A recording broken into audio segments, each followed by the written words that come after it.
दोस्तों नमस्कार। भारत की राजनीति में विपक्ष इतना कमजोर कभी नहीं था। भारत की राजनीति में सत्ता इतनी ताकतवर कभी नहीं थी। भारत की राजनीति में सत्ता के खिलाफ खड़े होते हुए मुद्दे और उन मुद्दों का अंबार इससे पहले इतना बड़ा कभी नहीं था। भारत की राजनीति में संसद भवन से लेकर सुप्रीम कोर्ट तक के फैसलों को लेकर जब सड़क पर भी उंगलियां उठने लगे तो ऐसे सवाल इससे पहले कभी नहीं थे। भारत का मीडिया, भारत की नौकरशाही, भारत के संवैधानिक संस्थान, भारत की आरबीआई, भारत का इलेक्शन कमीशन, भारत के भीतर हिंदुत्व का जोर, भारत में धर्म की राजनीति, तमाम परिस्थितियों को परखते चले जाइएगा। ऐसी स्थिति इस देश के भीतर में इससे पहले एक साथ कभी नहीं जुटी थी। लेकिन विपक्ष इतना कमजोर कभी नहीं था। सवाल चुनाव जीतने का नहीं है। चुनाव तो कर्नाटक में भी जीते, मध्य प्रदेश में भी जीते, राजस्थान में भी जीते हैं और छत्तीसगढ़ में भी जीते हैं। जीते तो झारखंड में भी हैं, गोवा में भी एक वक्त जीते और एक वक्त उत्तराखंड में भी जीते। लेकिन जीतती हुई राजनीतिक सत्ता को भी कैसे सत्ता से हटाया जा सकता है, यह सियासत इससे पहले कभी नहीं थी। तो क्या वाकई विपक्ष की राजनीति ही मोदी सत्ता को ऑक्सीजन देती है? क्या वाकई इस देश के भीतर में विपक्ष जिन लोकतांत्रिक परिस्थितियों का राग अलापते हुए संघर्ष करने के लिए मैदान में उतरता है, उसका लाभ अलोकतांत्रिक होती राजनीतिक सत्ता को मिल जाती है? परत दर परत परिस्थितियों को अगर पलटना शुरू कीजिएगा तो कुछ सवाल आपके जहन में जरूर आएंगे। जासूसी मामले को लेकर सुप्रीम कोर्ट ने क्या किया? राफेल डील को लेकर सुप्रीम कोर्ट ने क्या किया? इस देश के भीतर में इलेक्ट्रोल बॉन्ड तक को लेकर इलेक्शन कमीशन को हाशिए पर ढकेल दिया गया। कहा गया संसद की ही चलेगी, इलेक्शन कमीशन का इसमें कोई योगदान नहीं है। इस देश के भीतर में राज्यपालों की कोई अहमियत है क्या इस देश की राजनीतिक सत्ता के सामने? इस देश में कैबिनेट मिनिस्टर्स जो लगातार अलग अलग मंत्रालयों को संभालते हैं, चाहे वो इस देश के फाइनेंस मिनिस्टर हों या फिर किसी भी पद पर बैठे हुए कोई भी मंत्री हो, क्या उनका केंद्र सिर्फ एक व्यक्ति के इर्द गिर्द आकर सिमट नहीं गया है? इस देश के भीतर में नौकरशाही में भी किसकी नियुक्ति किस तरीके से होगी, क्या वह भी एक जगह आकर सिमट नहीं गई है? जरा सिलसिलेवार तरीके से आज परखने की कोशिश कीजिए, तब यह सवाल आएगा, हमारा विपक्ष ही कहीं वाकई अपनी राजनीति के जरिए इस देश की राजनीतिक सत्ता को ताकत तो नहीं देता है? और एब्सोल्यूट पावर जो मौजूदा सत्ता के पास है उसको देने का काम इस देश के भीतर विपक्ष की राजनीति तो नहीं किया है, जिसके अपने अंतर्विरोध आपस में टकराते हैं, जिसके अपने राजनीतिक विजन भविष्य के अपराधों तले छुपाने के लिए डर से भयभीत होकर छुप जाती है और राजनीतिक सत्ता संवैधानिक चीजों को अपनी हथेलियों पे लेते हुए इस देश में राज करती है। परिस्थितियों को पलटिए, क्योंकि संसद हो, जांच एजेंसी हो, अदालत हो, धर्म के नाम पर, हिंदुत्व के नाम पर जो राजनीतिक बवंडर हो, विधायकों को तोड़ना हो, राष्ट्रवाद का गुणगान हो, राजनीतिक सत्ता खुले तौर पर करती है। लेकिन विपक्ष की निगाहों में एक ही शख्स रहता है, नाम है देश के प्रधानमंत्री नरेंद्र मोदी। मुद्दों के आश्रय लोगों को सचेत करना, जगाना या आने वाले वक्त में भारत के भविष्य को उससे जोड़ना, विपक्ष ये काम नहीं कर पाता है, क्योंकि उसे सिर्फ राजनीतिक जीत चाहिए और राजनीतिक जीत के तौर तरीके इस दौर में आकर बदल गए हैं। अगर आप मुद्दों पर आएंगे तो महंगाई मुद्दा है, बेरोजगारी मुद्दा है। इस देश के भीतर टैक्स वसूली जिस तर्ज पर होती है, चाहे वो जीएसटी की हो या इनडायरेक्ट टैक्स के तौर पर हो या कॉरपोरेट टैक्स में माफी का सवाल हो, इस देश के भीतर में बैंकों की जो खालस्ता हालत हो चली हो, उसमें एनपीए की परिस्थितियां हो, चाहे इस देश में कॉरपोरेट के ऊपर बढ़ता हुआ एनपीए हो, जो व्यापार घाटा एक्सपोर्ट इंपोर्ट से जुड़ा हुआ हो, जो खनन का क्षेत्र और उसमें भी कोयले खनन तक की लूट या फिर कोयले को लेकर कम परिस्थिति दिखाते हुए इंपोर्ट की परिस्थितियां पैदा कर देना। एनसीएलटी क्यों बना, आईबीसी क्यों बना?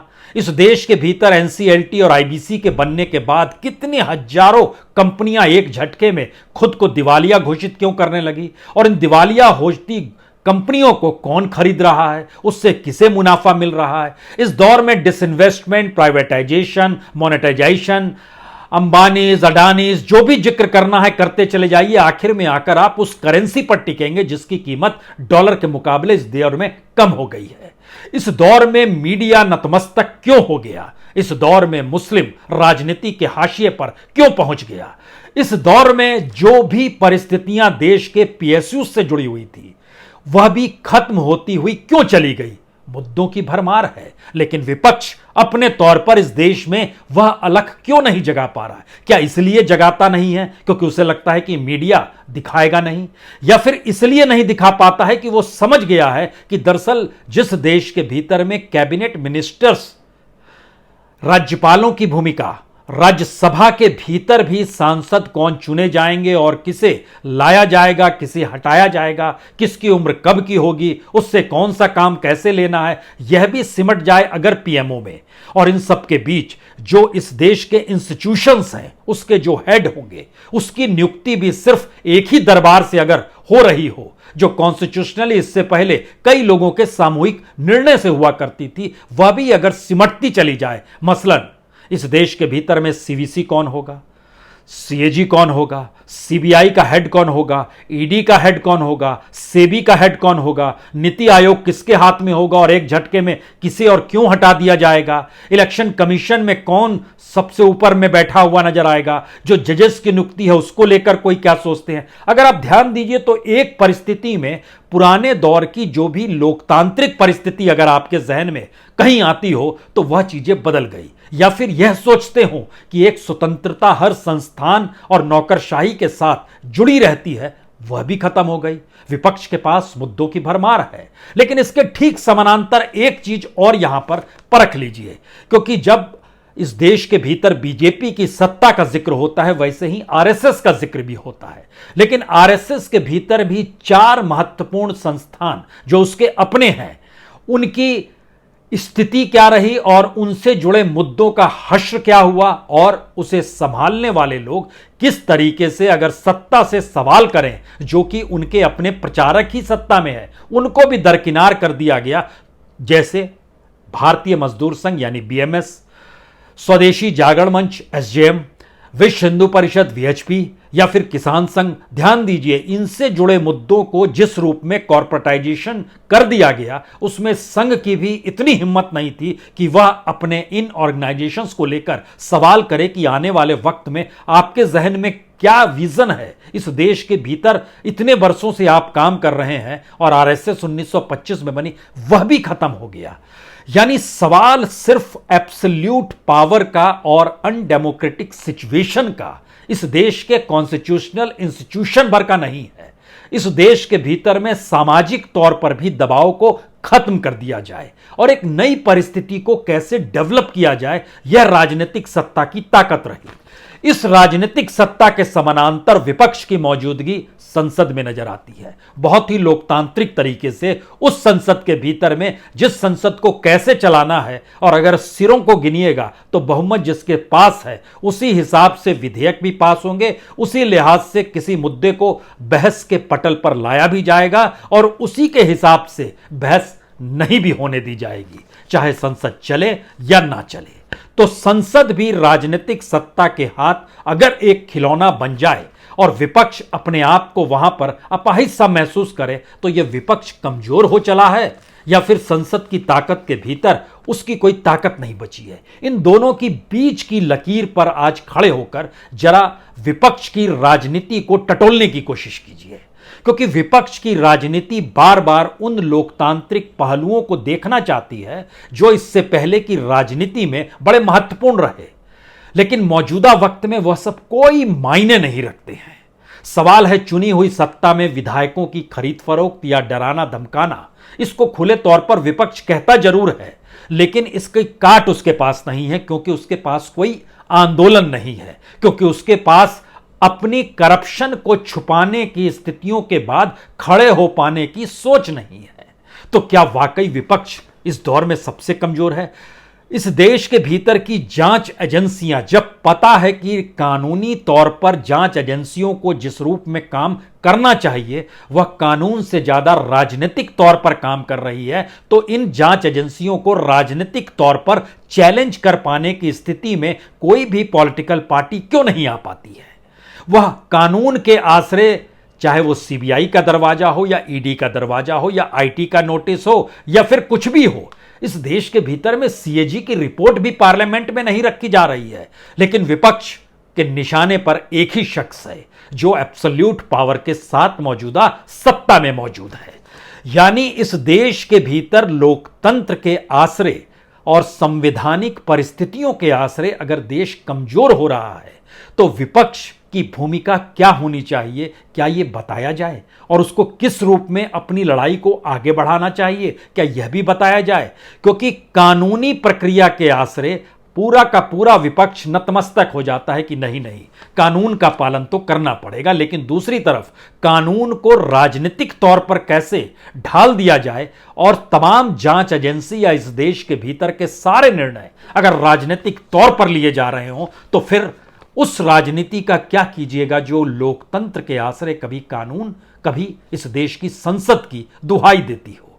यह एक मुश्किल सवाल है और शायद इसीलिए धर्म की भी राजनीति इस देश के भीतर होती है तो धर्म का पाठ भी विपक्ष पढ़ा पाने में सक्षम नहीं है। वह इसी में फंस जाता है कि वह मुस्लिम तुष्टीकरण में अभी तक फंसा हुआ था क्या, जबकि मुस्लिम इस दौर में राजनीतिक तौर पर हाशिए पर चला गया। संघर्ष कैसे इस देश में बतौर नागरिक करना है, संघर्ष इस देश के भीतर इस देश के लिए कैसे करना है, यह चीजें एक झटके में विपक्ष की राजनीति से गायब हो गई। यानी संगठन के तौर पर पॉलिटिकल पार्टीज अपनी पार्टियों को खड़ा तो करती है, लेकिन विपक्ष समूचे तौर पर अपने आपसी अंतर्विरोध में उलझकर उस राजनीतिक सत्ता को ताकत दे देता है जो राजनीतिक सत्ता समूचे विपक्ष को खत्म करने पर आमादा है। यही परिस्थिति इस देश में राष्ट्रवाद के नाम पर उभर कर आती है। नेशनलिज्म से ओतप्रोत देश का कौन शख्स नहीं होगा, लेकिन उसके बावजूद भी राष्ट्रीयता के तहत यहां तक कि सेडिशन कानून पर सुप्रीम कोर्ट को आखिर में बोलना ही पड़ गया, क्योंकि यह अंग्रेजों के दौर की परिस्थितियां थी और यह सेडिशन एक्ट तो महात्मा गांधी तक पे लगा था। लेकिन मौजूदा वक्त में जब सुप्रीम कोर्ट ने व्याख्या करने की शुरुआत की तो सत्ता ने इसलिए उस पर कोई सवाल नहीं उठाया क्योंकि उसके पास एक दूसरा अंतर है, यूएपीए भी है, जिसके तहत जमानत मिलना किसी के लिए भी बहुत मुश्किल होता है और जमानत ना मिले और बंद कर दिया जाए तो एक लंबी कतार आपको मिलेगी। लेकिन उसमें एक चीज और ध्यान दीजिए, इस दायरे के भीतर में जर्नलिस्ट आता है, एक्टिविस्ट आता है, जो सरकार से सवाल करता है वह भी आता है, लेकिन कोई पॉलिटिशियंस के ऊपर आप नहीं देखेंगे, वो विपक्ष की राजनीति करता हुआ पॉलिटिशियन ही क्यों ना हो। यूएपीए उस पे नहीं लगा। सवाल यह है कि जब आप सुप्रीम कोर्ट में जासूसी का मामला पेगासस तक को लेकर जाते हैं और बताते हैं कि सरकार जासूसी तो सुप्रीम कोर्ट तक की कर रही थी, विपक्ष के नेताओं की कर रही थी, सरकारों को गिराने की दिशा के लिए जासूसी कर रही थी, तो भी सुप्रीम कोर्ट में जब यह मामला जाता है तो आज यह परिस्थिति कोई कह सकता है कि पेगासस पे सुप्रीम कोर्ट कुछ नहीं कह पाया क्योंकि यह राष्ट्रीय सुरक्षा से जुड़े मसले का जिक्र सरकार ने कर दिया। यानी हर वो सवाल जिस सवाल के कटघरे में सत्ता आ जाए और सत्ता उसे राष्ट्रीय सुरक्षा से जोड़ दे तो सुप्रीम कोर्ट भी कुछ नहीं कर सकती है। यह एक मोटी लकीर है। इस मोटी लकीर के आइन में आपको पार्लियामेंट को भी खड़ा करना है, सुप्रीम कोर्ट को भी खड़ा करना है, तमाम इंस्टीट्यूशंस को भी खड़ा करना है और तमाम नियुक्तियां जो होती हैं, तमाम नियुक्तियों में जो हेड नौकरशाह होता है उसकी भी परिस्थिति को खड़ा करना है कि उसकी निकटता राजनीतिक सत्ता से कितनी ज्यादा थी, किस मौके पर थी। ये तमाम परिस्थितियां जब एक साथ चली आएंगी तो सवाल यह भी होगा, क्या नौकरशाही के भीतर भी कोई सवाल है? लेकिन किसी के भीतर भी कोई सवाल, वो छात्र हो, वो इस देश का किसान हो, इस देश का मजदूर हो, इस देश का ब्यूरोक्रेसी हो, इस देश के जजेस की कतार हो, सबको एक पॉलिटिकल मंच चाहिए जिसके जरिए राजनीतिक तौर पर सत्ता को धराशायी किया जा सके। और राजनीतिक सत्ता को धराशायी करने का मंत्र 1952 के बाद से जितने भी चुनाव हुए उसमें हर दृष्टि नेता पर रही। यानी विपक्ष से जब पूछिएगा तो वो हो सकता है कहे कि नहीं नहीं, विपक्ष में तो बैठे हैं लेकिन बीजेपी ठीक थी, नरेंद्र मोदी ठीक नहीं है, यानी जो एब्सोल्यूट पावर जिसके हाथ में है, क्योंकि बीजेपी के साथ तो ममता भी आकर रह चुकी है, एआईडीएमके भी एक वक्त रह चुकी है। इस देश के कई सरकारें हैं जो बीजेपी के साथ खड़ी थी, जो सत्ता में अटल बिहारी वाजपेयी के दौर में गठबंधन का, लेकिन मौजूदा वक्त की परिस्थिति अलग है। तो राजनीतिक तौर तरीके जब राजनीतिक सत्ता ने बदल दिए तो विपक्ष ने अपने लड़ने के तरीके क्यों नहीं बदले? यह सवाल कोई भी पूछ सकता है। हम चुनाव में जाएंगे ये जानते हुए कि चुनाव में हमको हार मिलेगी, ये जानते हुए कि उस हार की वजह या तो कहीं टेक्नोलॉजी होगी या फिर कहीं पर एक ऐसा ध्रुवीकरण का वातावरण होगा जो कानूनी तौर पर और चुनाव आयोग की परिभाषा में फिट ना बैठता हो, लेकिन फिर भी उसे मान्यता मिल जाएगी क्योंकि वो राजनीतिक सत्ता कर रही है। यानी बिल्कुल नई परिस्थितियां इस दौर में राजनीतिक सत्ता को पाने, संभालने और बचाए रखने की है। तो सत्ता को पाने के लिए विपक्ष की राजनीति उस दायरे में नहीं जा पा रही है। उसे अब भी राज्यसभा की सीट चाहिए, उसे अब भी लोकसभा में किसी भी एक जगह पर चुनाव जीतने के लिए अपने पूरे संघर्ष को दिखाना है, चाहे वो विधायकी की सीट हो, चाहे एमएलसी की सीट हो जाए, यहां तक कि पार्षद की जीत के लिए भी सब एकजुट हैं, एक दूसरे से मरने मारने को तैयार हैं, जो विपक्ष की पूरी कतार है। लेकिन उनका अपना आंदोलन अभी भी इस देश को जागरूक करने, बताने या उन मुद्दों के आश्रय उस परिस्थिति को रखने में फेल है जहां पर यह देश फेल होता नजर आ रहा है। लेकिन इस देश की राजनीतिक सत्ता हर चुनाव के बाद खुद को पास नहीं बल्कि डिस्टिंक्शन दे देती है और कहती है कि देखिए यही वो परिस्थितियां, हम तो यही चाहते थे, और जनता भी कहती है वोट तो हम ही ने दिया है, तो इसमें क्या दिक्कत है, जीत तो हमारी ही हुई। तो इस जीत की प्रक्रिया में इससे पहले जिन सरकारों को जीतने के बाद भी पलट दिया गया, उसको भी यह देश अगर मुस्कुराते हुए स्वीकार कर रहा है तो इसका मतलब बहुत साफ है कि विपक्ष की राजनीति भोथरी हो गई, कुंद हो गई। और एक पूरी कतार अगर आप देखना शुरू करेंगे नेताओं की, उस कतार के भीतर में सबके निशाने पर कौन है। मसलन इस परीक्षा में आइए कि दरअसल अगर आप नाम लेना शुरू करते हैं, कांग्रेस के राहुल गांधी, एनसीपी के शरद पवार, टीएमसी की ममता बनर्जी, आम आदमी पार्टी के केजरीवाल, चंद्रशेखर राव तेलंगाना के मुख्यमंत्री, हेमंत सोरेन झारखंड के मुख्यमंत्री, उद्धव ठाकरे कल तक महाराष्ट्र के मुख्यमंत्री थे, अब कहीं नहीं है, फारूक अब्दुल्ला एक वक्त जम्मू कश्मीर के मुख्यमंत्री हुआ करते थे, आज की तारीख में कहीं नहीं है, विजयन जो कि केरल के मुख्यमंत्री हैं। आधे दर्जन से ज्यादा नाम बड़े नेताओं के हमने लिए, क्या इनमें से किसी ने भी इस देश के भीतर अपनी पार्टी या ऑर्गेनाइजेशनली सबको समेटकर इस देश की परिस्थितियों को रखने की कोशिश की? कुछ देर के लिए भूल जाइए कि मीडिया नहीं दिखाता है, मीडिया नतमस्तक है, वो सरकार के बातों को ही रखेगा, लेकिन पैरेलल में चीजें इस देश में सूचना तकनीक के आश्रय खड़ी की जा सकती है, क्या यह भी समझ नहीं है? इस देश के तमाम ऑर्गेनाइजेशन को संभालने वाले नेताओं में हर ऑर्गेनाइजेशन के भीतर ऐसे नेताओं की भरमार है जो अरबपति और खरबपति हैं, जिन्होंने बरसों बरस राजनीतिक सत्ता चलाई है, लेकिन वह सब उनकी निजी पूंजी है। वह इस देश के भीतर अपनी पूंजी को अब इन्वेस्ट करने को तैयार नहीं है कि कैसे इस देश में एक नए तरीके से संघर्ष को डेवलप किया जा सके। यहां पर वह अलग थलग पड़े हुए हैं और एक लंबी कतार इस देश के भीतर में जिन मुद्दों को उठाती है, उसको कोई राजनीतिक जमीन इस देश के भीतर में ना नेताओं के आश्रय, ना राजनीतिक पार्टियों के आश्रय, ना ही समूचे विपक्ष के आश्रय उन्हें मिल पाएगी। बचा क्या? इस देश के लोकतंत्र के भीतर की संसदीय राजनीति में अगर राजनीतिक दल का महत्व है और राजनीतिक दल ही भोतरे हो चुके हैं, उनके नेताओं को इस बात का डर है कि अगर आवाज उठाई तो जेल में, तो इसमें डर किस बात का है? दूसरी बात, कुछ इंतजार कर रहे हैं कि जब ये थक जाएंगे, जब ये खत्म हो जाएंगे, तब हमारी बारी आएगी। लेकिन इतिहास कभी भी वापस लौटता नहीं है। यह एक सच है कि मौजूदा वक्त में भारत दुनिया के सामने लोकतांत्रिक परिभाषा को नए सिरे से गढ़ने का इतिहास रच रहा है, कमोवेश हर क्षेत्र में रच रहा है। तो इतिहास अपने आप को दोबारा डेमोक्रेसी की जमीन पर कैसे लेकर आएगा? जो भी आएगा वह पूरी तरीके से एब्सोल्यूट पावर के साथ अपनी ताकत को दिखाना चाहेगा, वो कोई भी हो सकता है। तो क्या ये सारी परिस्थितियां ऐसी स्थिति में लाकर इस देश को खड़ा कर दे रही है जहां पर किसी भी इंस्टीट्यूशन का कोई मतलब नहीं होगा?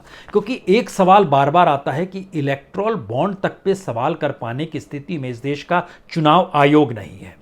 राफेल डील हुई, वो किस स्थिति में हुई, कैसे हुई, एक सवालों के भीतर चीजें गुम हो गई। किसी पॉलिटिकल पार्टी में ताकत नहीं थी कि लंबे समय तक वह इस देश को बताए कि दरअसल डिफेंस क्षेत्र में क्या हो रहा है, लंबे समय तक बताए कि जासूसी सरकार क्यों कराती है। चाहे मीडिया स्पेस दे या ना दे, लेकिन आपको उस दिशा में चीजों को आगे बढ़ाना था।